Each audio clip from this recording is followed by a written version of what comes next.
Hello, Princess on a Pillow here. I am here to do a review slash recap with my opinion on Love After Lockup Season 6, Episode 6 is titled Quit Playing Games. I don't know who is playing games. Who is playing games?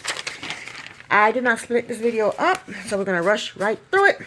Let's get started with couple number 1, Brooke and JK. JK got out of the car, slammed the door, cussed Brooke out because she refused to take him home. She wants to take him to see her kids. But he needs to get home before curfew. He's got less than an hour to go. He called his cousin to come pick him up and take him home. His cousin said, it's going to be a minute before I get there, man. I can't get there that quick. In the meantime, Brooke's mother called her, and she's just sitting there. She's telling him to get out of the car. He gets out of the car, slammed the door, and she's just sitting there. Why didn't she just drive off? But she's sitting there. Her mother called. She's talking to her mother. Her mother said, when are you going to come get these kids? I thought you were supposed to come pick these kids up. So then, and it's 45 minutes now left before his curfew. JK asks Brooke if she's going to take him home, and she gives him the finger. But she didn't drive off. She's just sitting there. I don't understand why she didn't drive off. She told him to get out of her car. She's pissed off at him because he won't go see her kids. What JK should have done was call his mother, call his stepfather, call the roommate, call Alex, call somebody to come pick him up and take him home. So then he opened the car door. JK opened the car door and said to Brooke that he told her, you need to take me home. So she goes, I guess she was tired of playing games. She said, I realized she wasn't going to get her way. So then he gets back in the car, and they're driving, and she's still talking about him not going to go see her kids, him disappointing her kids, him making promises to her kids. And she's driving slow, and he thinks she's doing it intentionally so that he could be late for his curfew. So he grabs the keys. I don't know how he grabs the keys because they were driving down the street. Did he grab the keys out of the ignition without turning the key off, turn it off, or maybe he turned it off and grabbed it? I don't know how he grabbed her keys. He grabbed her car keys, got out the car, she got out of the car, and she's like, give me my mother effing keys. He told her no. He said he's driving because she was driving too slow, and he want to make sure he gets home in time. I don't blame him. He is either mess with this idiot or get home before curfew. So JK told her to get her ass in the car, and she tried to get back in the car in the driver's side, but he blocked her way. So she eventually went over to run around to the passenger side and got in the car. So he gets in the driver's seat, and he's driving, and they're arguing. And he yells at her and told her to shut up in her own damn car. So they get to his mother's house, and she don't want to go. She don't want to go in the house. So he told her to he told her to stop being a stupid bitch and get in the house. His mother heard what he said, and his mother said, "Don't talk to a woman that way. Don't talk to a woman like that." And his mother told him to go in the house so she can talk to Brooke. But Brooke don't want to talk to the mother because she know what she did was wrong. So Brooke went into the house after JK. So when they get in the house, Brooke's mother wants to know what the hell is going on. So JK told the mother that she was trying to make me late for curfew. She want me to go see her kids and trying to make me late for curfew. And the mother's like, call them kids and tell them kids that you'll see them another time. And Brooke and the mother is going back and forth. Brooke is like, no, he promised my kids that he would come see them. He promised my kids that he'd come see them.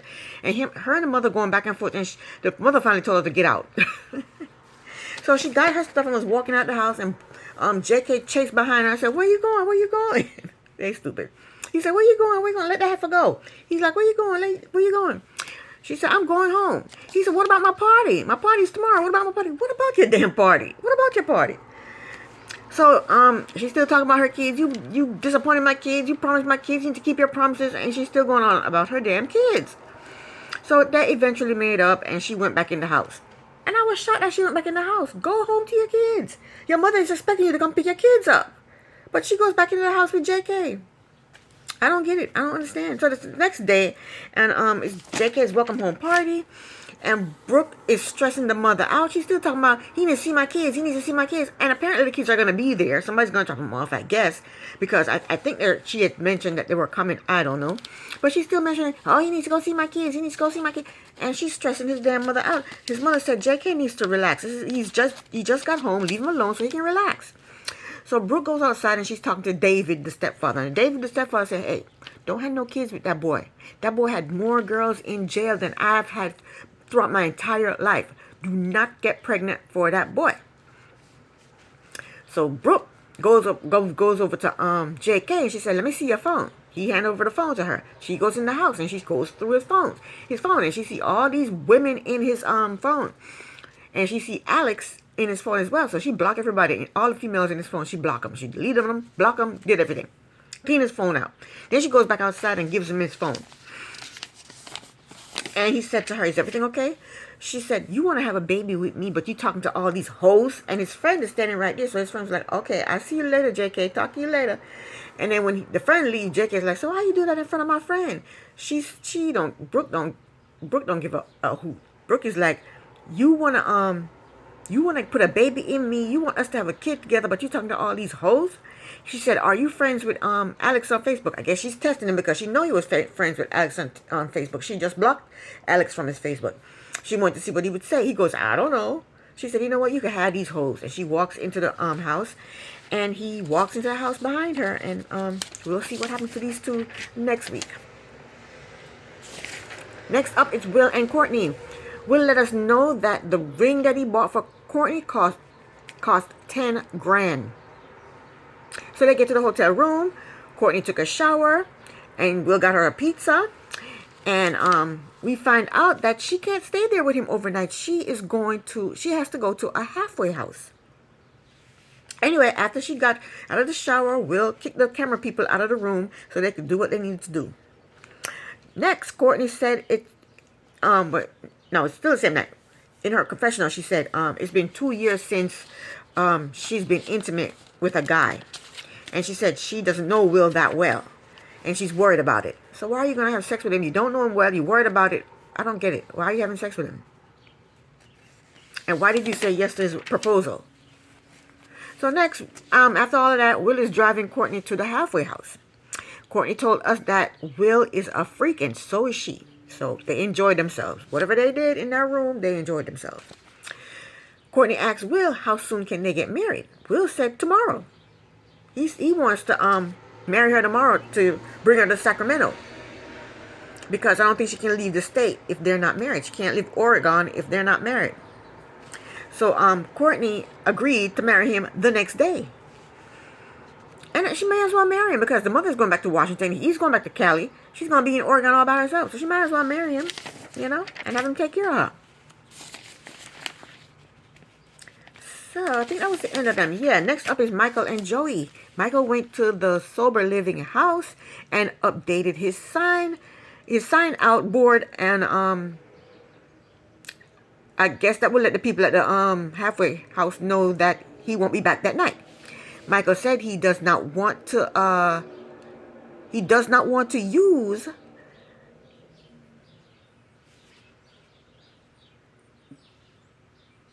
He said he does not want to use, and the feeling is going to last as long as he has something to do. So we got to make sure he has something to do at all times. He cannot be bored. Grown-ass man. Grown-ass man. Michael has no responsibilities, and that's his problem. That's his main problem. He needs some responsibilities. And he knows he's going back to prison. This is just a mini vacation from prison for him. He knows he's going back to prison. Anyway, he gets back to the hotel and meets Joey in the hot tub. And I think Michael is bored with Joey. They don't have any chemistry. They kiss for a little while and then they stop kissing. And one was at this side of the hot tub and the other one was at that side of the hot tub. They have no chemistry and they haven't seen each other for a whole year.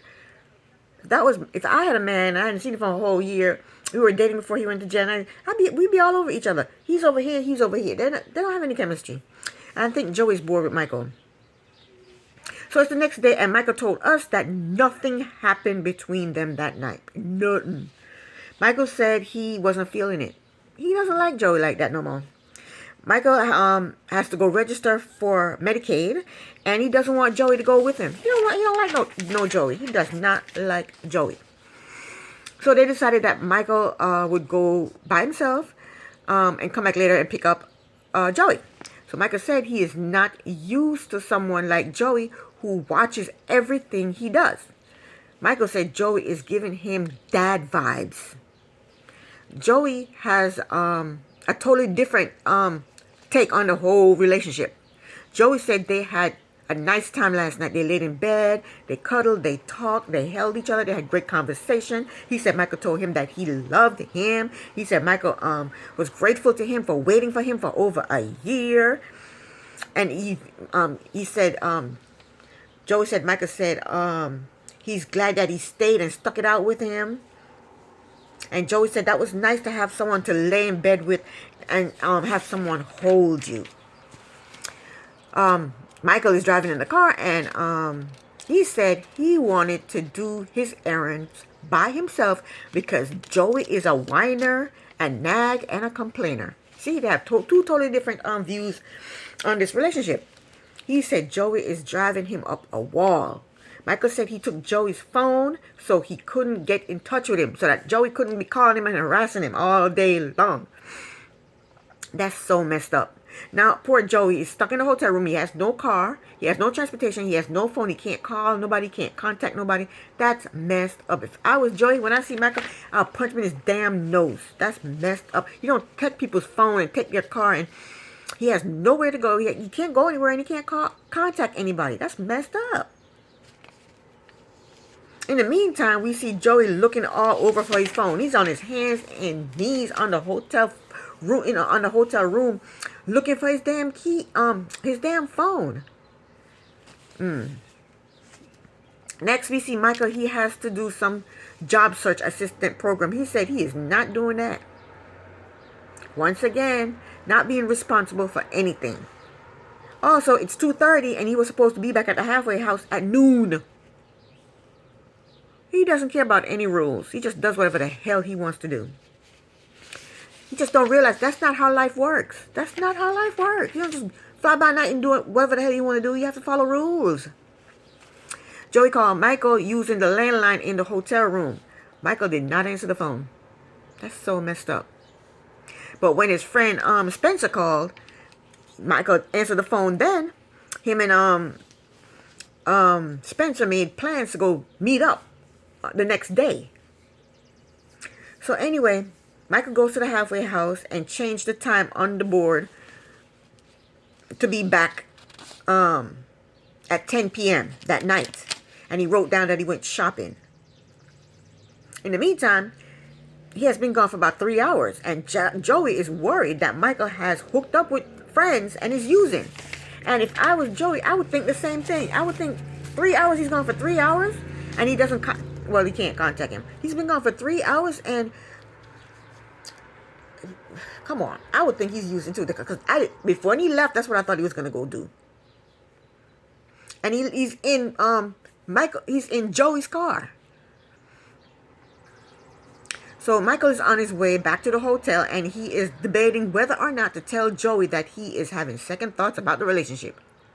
This man waited for him for a year, was faithful to him, waited for him, there for him for a whole year, and he's been out 2 days, and he wants to tell this guy that he ain't feeling the relationship no more. Joey, you can't be loyal to a sex fiend drug addict. You can't.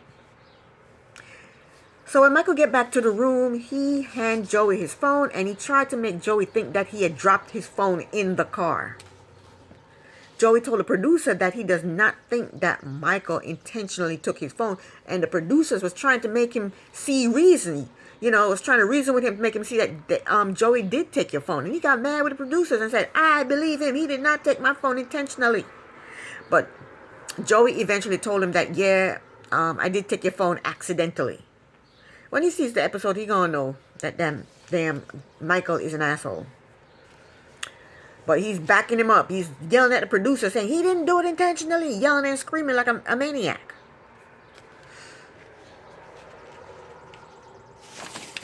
So that's the end of them. Next, it's Alexis and Julius. We ain't going to mention Ashley because all we saw was Ashley go back in her hotel room and cried. That's all we saw of Ashley.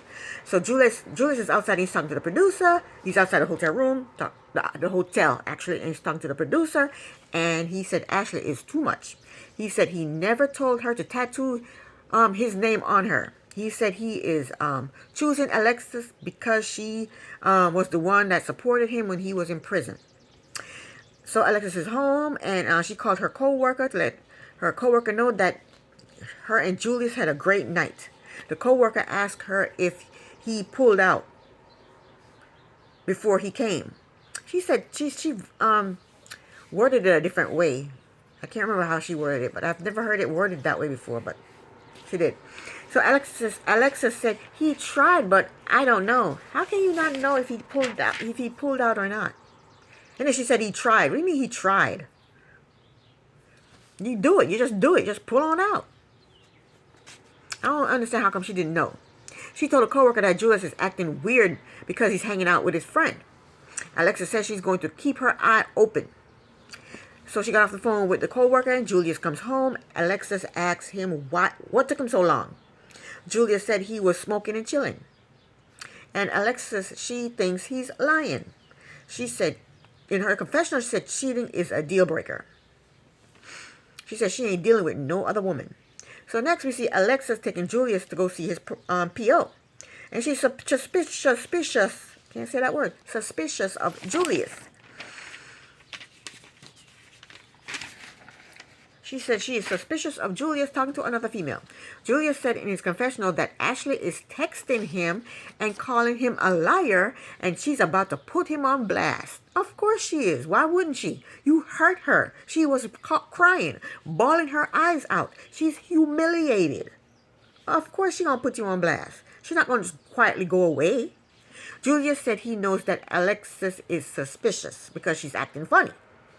So Alexis pulled up at the PO's office. Julius gets out, goes into the office to meet with the PO. And she's sitting in the car and she's waiting for him. And she said, I know there's another bitch. I know he's talking to another bitch. She said she knows it.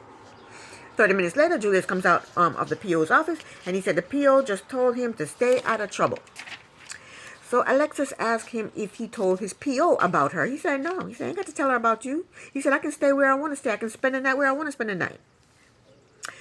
So they go to this place where they can play board games or any kind of old-fashioned games, you know, Uno, Connect Four, board games like that, probably Battleship, games like that. I've never heard of a place like that.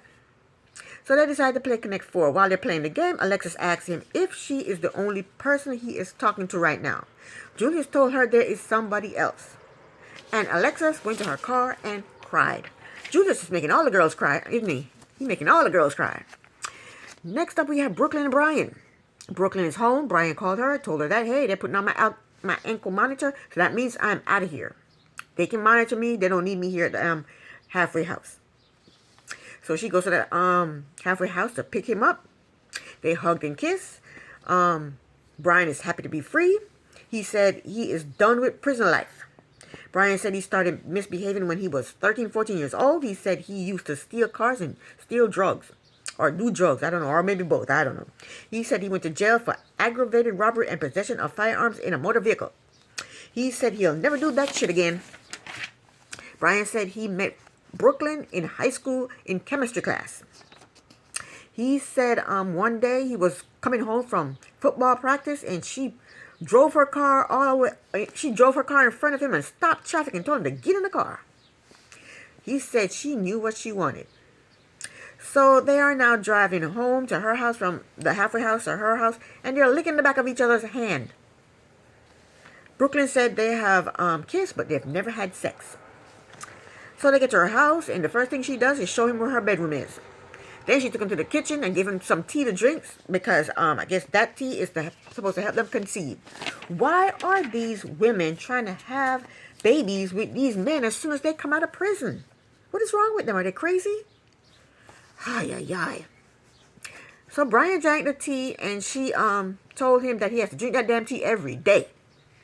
Brian said he had the last time he had sex was 3 years ago when he was 6 years ago when he was free. So they went into the bedroom and closed the door.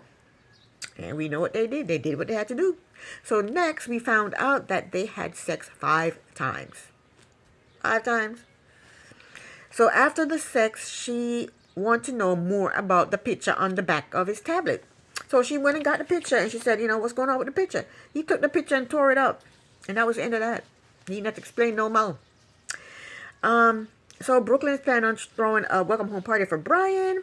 And he has talked to her daughter on the phone but never met her daughter face to face. So she's anxious to see how they act, the daughter and Brian act towards each other face to face.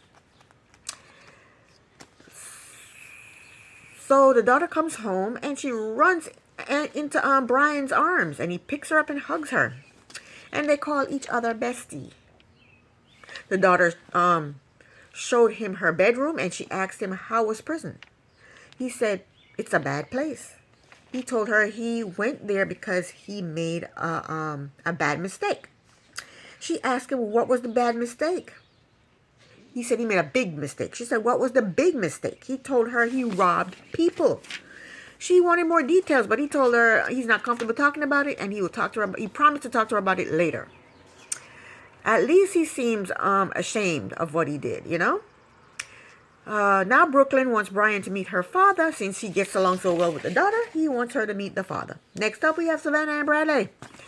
They left Bradley's welcome home party, and they are in the car driving, and Bradley's in the hot seat. Because when Savannah was talking to Caddy, the sister Caddy said, he said, you're controlling. So she wants to know if he really said that. So she said, what did you talk to your sister Caddy about? And Bradley lied. Bradley said, well, she said that you're controlling. No, Bradley, you told Caddy that Savannah is controlling. And then Caddy went and told Savannah that she's controlling. You liar. Bradley, you lie, you lie, you lie.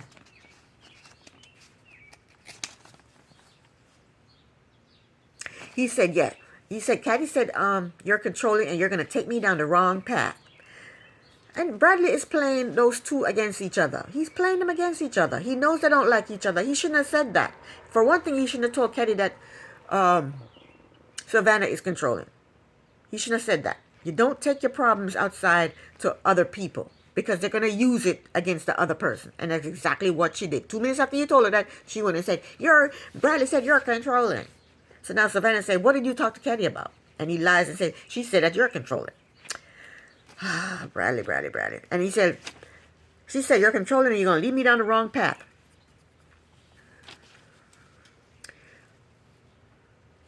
So yeah, Bradley's playing them against each other. But then when Savannah is bitching about Caddy, he doesn't want to hear it. He said, I don't want to hear nothing about this drama. And he shuts her down. But when she's trying to complain to him about how, her family treats it. His family treats her. So when Savannah was trying to talk, he just shut her down and told her that he's done with the conversation. When he is the one playing them against each other. He did not have to tell Caddy that Savannah is controlling. And then when Savannah asked, what did Caddy say? What were you and Caddy talking about? He didn't have to say, she thinks you're controlling. He could have said, oh, she just wanted to know how I was doing and my plans for the future, stuff like that. You did not have to tell Caddy, you did not have to tell Savannah what Caddy said or anything bad. He didn't have to do that. But he did, because he's playing them against each other. And nobody in his family is doing anything for him. Savannah is doing everything for him. He's living with Savannah. She's driving him here and there. He's, nobody in his family is doing anything for him. So he better hurry up and get a job, get his own place and get his own vehicle, because right now Savannah is his lifeline. So then Bradley's sister, Alyssa, had made a dinner appointment for him. And Savannah is upset. She's like, who's going to take you to this appointment? She said, they nobody check with me. And I agree with her. She has a job. Savannah has a job.